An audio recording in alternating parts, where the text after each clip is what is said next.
Political economy analyst Daniel Silk joins us over Skype this afternoon to weigh in on the latest saga surrounding Finance Minister Pravin Gordhan, who was ordered to return back from his roadshow in the UK and the United States.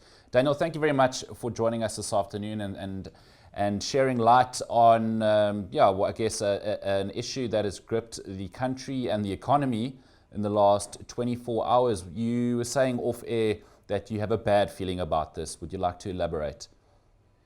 Look, I don't think one could possibly have a good feeling about this on a number of different fronts. I mean, the first issue really is just the practicalities of recalling Pravin Gordhan back to South Africa in the manner in which it was done while he was on an investor roadshow, trying to encourage investment and also reassure foreign investors already invested heavily within the country.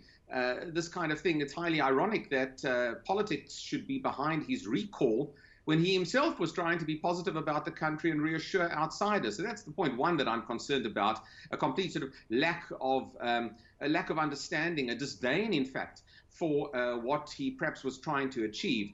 The second issue clearly is what is his longevity in the job. He's been under tremendous pressure, political pressure, for a variety of reasons from a number of different strands within the ANC, calls on him to resign from the Youth League, from other parties within the ANC.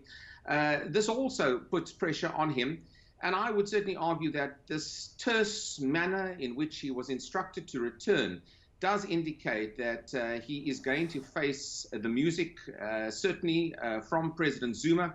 And this could possibly involve either his resignation or, for that matter, perhaps the resignation of his deputy minister.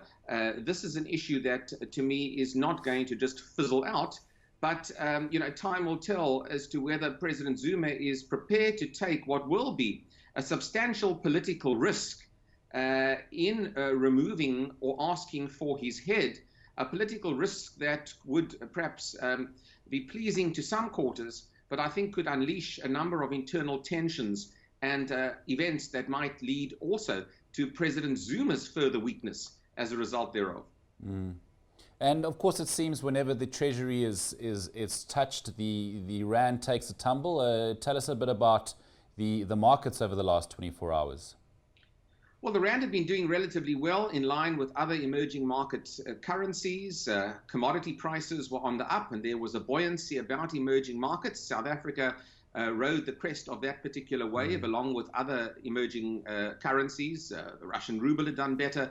The Brazilian real had done better. But clearly what we've seen is that this currency is still very volatile and is also now risk dependent once again. Political risk playing once again into the value of the rand going forward. And I think anything that looks like disrupting the status quo of fiscal stability in South Africa, anything that looks like the political interference in the Treasury and those at the top of the Ministry of Finance for that matter, that clearly will have a negative effect on the rand. But perhaps, of course, the rand had strengthened to such a degree that this was also a moment in which President Zuma could move, if he is going to move. In other words, there's some slack for the rand. It had strengthened, and whilst the rand has declined overnight, 3, 4, 5% for that matter, it is still a currency that remains more buoyant than it was a year ago or 18 months ago. And again, if those who are assessing what the detrimental effects will be on the rand from a political point of view, the view might be, look, it's strengthened to such a degree, we can afford a degree of political intervention, and we can afford the rand, in a sense, to drop to some degree, at least somewhat over the course of the next few days. Ultimately, it shows volatility. It shows, of course, a concern for South Africa as a safe haven, and there are question marks once again about governance and accountability in our domestic political regime.